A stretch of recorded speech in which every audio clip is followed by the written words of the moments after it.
Welcome back to New Rockstars. I'm Erik Voss, and this is a reaction to the new trailer for Deadpool and Wolverine. This video is just going to be my initial reaction to this trailer and the goodies that Ryan Reynolds and Hugh Jackman feel obliged to share with us these 3 months before the release. And then after my reaction, I'm going to quickly go back through this trailer to discuss the big highlights, but my frame-by-frame breakdown of all the Easter eggs in this trailer, like everything, is going to come to the New Rockstars channel tomorrow. But let's give this a reaction. Here we go.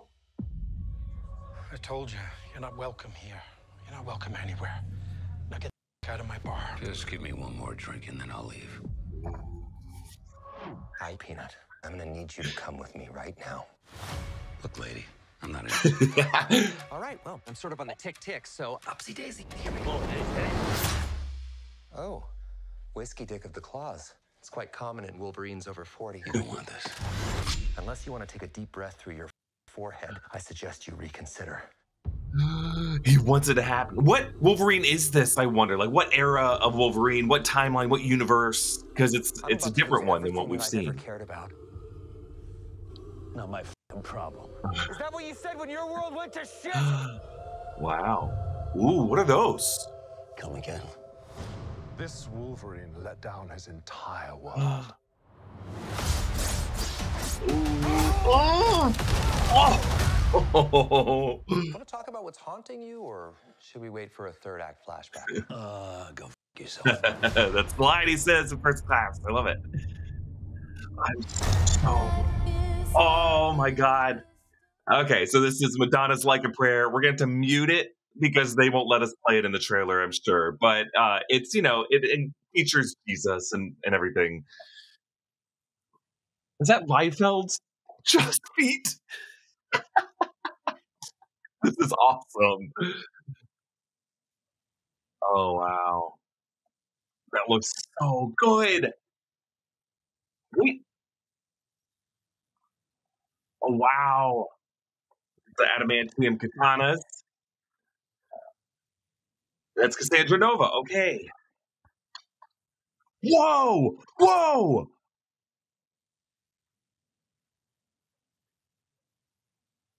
Oh my God. Uh-oh. Man. Whoa!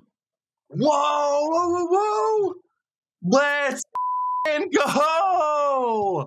Oh my God. Some cocaine. Hey, cocaine is the one thing that Feige said is off limits. What about Bolivian marching powder? They know all the slang terms. They have a list. Even snowboarding? Even disco dust. White girl interrupted? Even forest bump. Do you want to build a snowman? Yes! But I can't. That's great. Okay, I am loving this because last trailer, you know, was more of like about Wade's relationship with the TVA and just with the Marvel universe as a whole. This is very much a Wolverine trailer. And at CinemaCon, Sean Levy said that, you know, it's not going to be a Deadpool 3. It's going to be a Deadpool and Wolverine. And it's going to be as much a Wolverine movie as it's going to be a Deadpool movie. And this is what this trailer is focusing on. And I'm loving it. Like, I have missed Wolverine so much in movies, and just going back through all the X-Men and Deadpool movies for our X-Men rewatch, this captures so much about who the character is and what his journey has been. But this is like a different Wolverine than what we've seen before. Notice how he's definitely younger. It's not like the 2017 Logan where they aged up Hugh Jackman to be like grizzled and literally at death's door. This is like the age and the haircut that we saw in 2013's The Wolverine. And James Mangold definitely made Wolverine at that point in time like starting to lose his grip on his powers, just getting a little bit older. But either way, this is like a Wolverine from a different point in X-Men history or from the X-Men multiverse than we've seen before. This is either a Wolverine from like just at the end of X-Men Days of Future Past when there was that revised point in 2024, but it's like a couple years before we got to his death in 2029, the events of 2017 Logan, or this is just a Wolverine from a completely different universe or timeline than we've seen before. Like, this Wolverine is ready for it all to end. Notice how he like leans into the barrel of Deadpool's gun and his claws only snicked out like maybe an inch or so, and they are adamantium here. They're not his bone claws, but we did see him struggle to completely extend his claws at the beginning of the 2017 Logan film, where like 2 of the 3 claws went out, but the 3rd one didn't, and kind of got jammed, and later we had to see him like grab it and try to pull it back into his knuckles. This trailer uses Madonna's Like a Prayer, which is just like a crazy song choice. But if you think about the music video for that track, that's where Madonna controversially featured like a crucified Jesus, and she cast a black Jesus, and there was like part of America that got really mad that she did that. But I think that just ties in with this idea of Deadpool being Marvel's Jesus, and that is something that we heard him talk about in the first trailer and came back in the CinemaCon footage. And what does it mean though to be Marvel's Jesus? It's not just like a savior, it's also someone who sacrifices themselves, who is like the sin eater, the ultimate scapegoat archetype. I think that tells us like what Deadpool's function really is going to be in this. He's not just saving everyone, he's taking the place of other people who have died. There were some rumors going around purported by Scooper Daniel RPK that, you know, there's going to be this concept of anchors in this movie, where in every universe there is one person whose death triggers the overall death of that universe shortly after that. And I feel like Wolverine might be the anchor of whatever universe he came from, and that Deadpool may end up taking his place to kind of like plug that hole. Phrasing. I like how this trailer kind of picks up with the end of the last trailer where Wolverine is stepping into frame, and now we see the other side of it. We get like our first real shots of Hugh Jackman in the yellow and blue suit, and he just looks great. This is the part of the void where there's like the half submerged 20th Century Fox logo that also kind of looks like Canada's CN Tower. And of course, there's just gonna be a ton of like Ryan Reynolds Canada references. We know in the background of this corner of the void, there's also like a Golden Gate Bridge from X-Men The Last Stand. I'm gonna go through all of this frame by frame in the video that's coming out tomorrow. But our one sighting of Matthew McFadden paradox in this trailer tells Wade that this Wolverine let down his entire world. And you'll notice how at this point in the footage, Deadpool's already suited up. So it's like he's getting further instructions on the other side of his suit up sequence, which we know from the CinemaCon footage is going to include Deadpool getting new adamantium katanas. And you notice that Paradox here has his nose broken. So there was some conflict where like Wade punched him in the face, or like maybe forced him to headbutt the camera as well and say, "Fuck you, Fox, I'm going to Disneyland." Whether you're trying to stay healthy or get healthy, you're going to need the right tools for the job. And one of the most amazing tools I've ever tried out is Lumen, the world's first handheld metabolic coach. So Lumen is a device that measures your metabolism through your breath. Using an app, it lets you know if you're burning fat or carbs, and it gives you tailored guidance to improve your nutrition, workouts, sleep, and even stress management.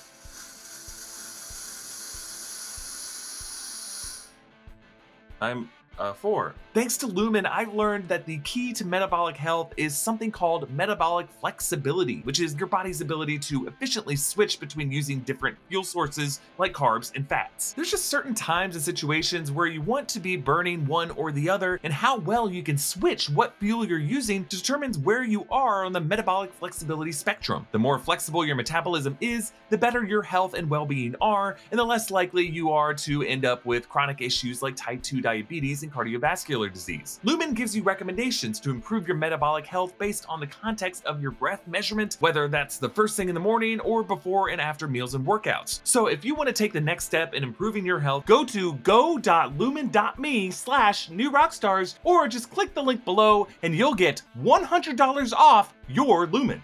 But what did this Wolverine do to let down his entire world? Because like it seems like all X-Men universes eventually end up in like tragedy, or the X-Men failing, or the mutants always being hunted. There's this weird cryptic shot of Logan in like a cornfield with these weird like statues that are all kind of uniform in a row. At first I thought it was like a perimeter fence of some kind, but these might be like headstones to whatever X-Men have died. And so Logan is just kind of like heartbroken that he failed these guys. Like maybe this is the universe where like Mr. Sinister was ultimately successful, or like a different version of Apocalypse was successful, or a universe where Cassandra Nova was successful. So actually let's talk about Cassandra Nova here, because Emma Corrin shows up in this trailer and they look awesome. Cassandra Nova, you know, people know her as the twin sister of Charles Xavier, but it goes a bit deeper than that. Cassandra Nova is technically what's known as a Mumudrai, which is a Shi'ar term meaning someone's kind of like spiritual cosmic other self, like their shadow self. And normally they never take a physical form, but because Charles Xavier is such an advanced telepathic and telekinetic mind,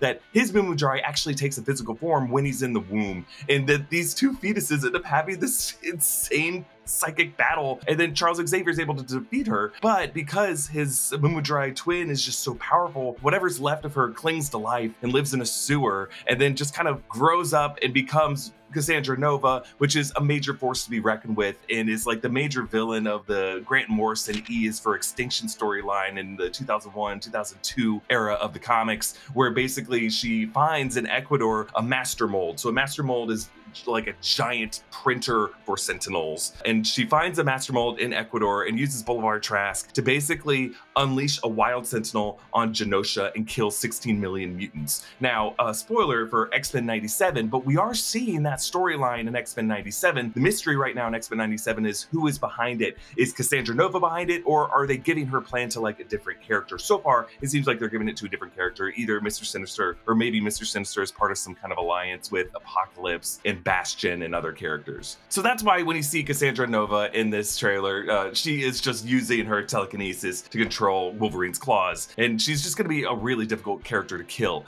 And I wonder if we're going to see like the aftermath of her Genoshan genocide in whatever universe Wolverine came from. Now, perhaps one of the best jokes in this trailer is just this like set piece in the background where it's a shop storefront called Liefeld's Just Feet, which is just like such a funny comic joke because it's a reference to Rob Liefeld, who's a co-creator of Deadpool and a Marvel Comics creator known for his work in the early 90s. But basically a lot of Marvel characters were his kind of designs, and he just had a reputation for not really drawing feet all that well. You draw these huge, bulky, hulked out people with insane proportions with like weirdly impractical straps and pouches. But like when you looked at their feet, it would just be like, just a little circle or just like a weird little triangle or sliver at the bottom of the frame, and they'd be like so small and just insignificant. So how would these characters stand? And this is just something Rob Liefeld's always been mocked for. So this looks like a shoe store or a podiatrist clinic, I guess, where characters who maybe lose their feet can get like new feet that get plugged on or just suited up with like footwear. Now, Alioth appears in this trailer, but the real money shot is like where Cassandra Nova lives inside of in whatever this wasteland void is, and it is the giant helmet, and if you look closely inside of that helmet, the giant skull of an Ant-Man. We're not sure if it's Scott Lang or if it's Hank Pym, but like the trailer did begin with Deadpool saying hi Peanut, which is what Scott Lang calls his daughter Cassie. But the fact that it's like a giant skull head of Ant-Man, it reminds us of the Old Man Logan comic. That's what people thought the Logan film was going to be based on, but it really wasn't. Old Man Logan is just insane and crazy, and I highly recommend you read it. It's where Logan teams up with a blind Hawkeye in this kind of post-apocalyptic road trip in a universe where like all of the X-Men, all the Marvel heroes have just been wiped out by an alliance of villains. And at one point they pass by a giant dead corpse of Ant-Man that's just kind of strewn across the countryside. But Cassandra Nova lives inside of this head, and we're just reminded of how like in the Marvel universe, people live inside the skull of nowhere. So it's just kind of like an interesting recurring setting to live inside of a dead character's skull. Could this have come from a universe where like Scott Lang got really big for the Battle of Endgame, but he was ultimately killed by Thanos, and at somewhere in the multiverse his body was just left dead? We also saw a giant Yellow Jacket helmet in the background of the void of Loki season 1 episode 5. But we learned last trailer that Pyro from X2 and X-Men The Last Stand is going to appear among the scavengers that serve Cassandra Nova, but here we see a few other cameos. Right up front, I'm pretty sure that's Azazel, might even be Jason Fleming Azazel from X-Men First Class. We also see to the left of him, I'm pretty sure that's Lady Deathstrike with the long nails. She was played by Kelly Hu in X2 X-Men United. There's also someone crouching down that I'm pretty sure is Toad. Now, Toad was played by Ray Park in the 2000 X-Men, so that would be pretty big to get Ray Park to show up here. In the background behind them, and at one point you see this driving, I'm pretty sure that's a T-16 Roadster, the car of Red Skull in Captain America the First Avenger, but it's been like souped up. Dogpool finally makes an appearance here, and the trailer ends with Deadpool and Wolverine jumping into a Sorcerer Sparkle portal. So this would tell us that some sorcerer is going to be involved in the storyline, either Doctor Strange or Wong, maybe the Ancient One, someone else from Kamar-Taj. We don't see where they're jumping. It's been completely blanked out, but I feel like this shot was manipulated or edited or just not finished to show us where they're jumping on the other side, because where they're jumping to is like significant. It would have had to be something that is immediately recognizable and important to the history of like the X-Men franchise. So I'm thinking either like the Statue of Liberty, or maybe it's like a Master Mold Sentinel head. Maybe it's the Battle of Earth from Avengers Endgame. I mean, it could be anywhere in the history of the MCU. I mean, like we learned in the CinemaCon footage that, you know, know, one of the possible futures that Wade sees where Paradox is showing him all the different screens of like Marvel history is that we see like Deadpool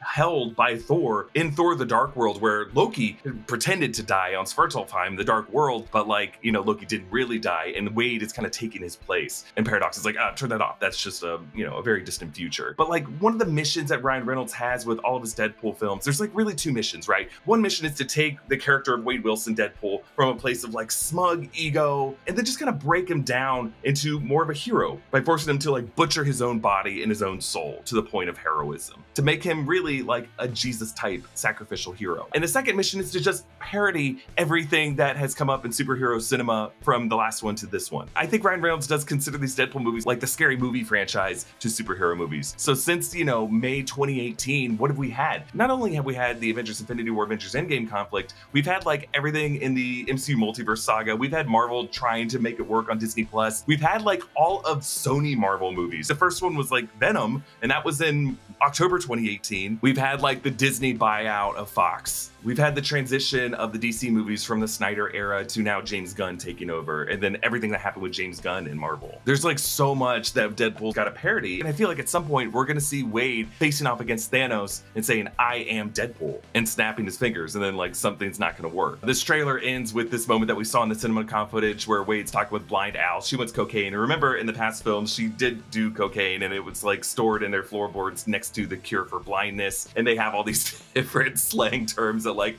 Feige knows, because he said like cocaine's the one thing that's off limits, and it ends with her just saying, do you want to build a snowman? Obviously a Disney reference, but like Wade just, that's the one that goes over his head because he's not from the Disney world yet. He will get it now that he's gonna be joining the MCU. Comment down below with your favorite part of this trailer. I need to spend more time going through this frame by frame, so that video is gonna come out to the channel tomorrow. You can follow me at EA Voss, subscribe to all 3 channels in the New Rockstars network for breakdowns and news coverage of everything you love. Thanks for watching, and I'll see you next time. Bye.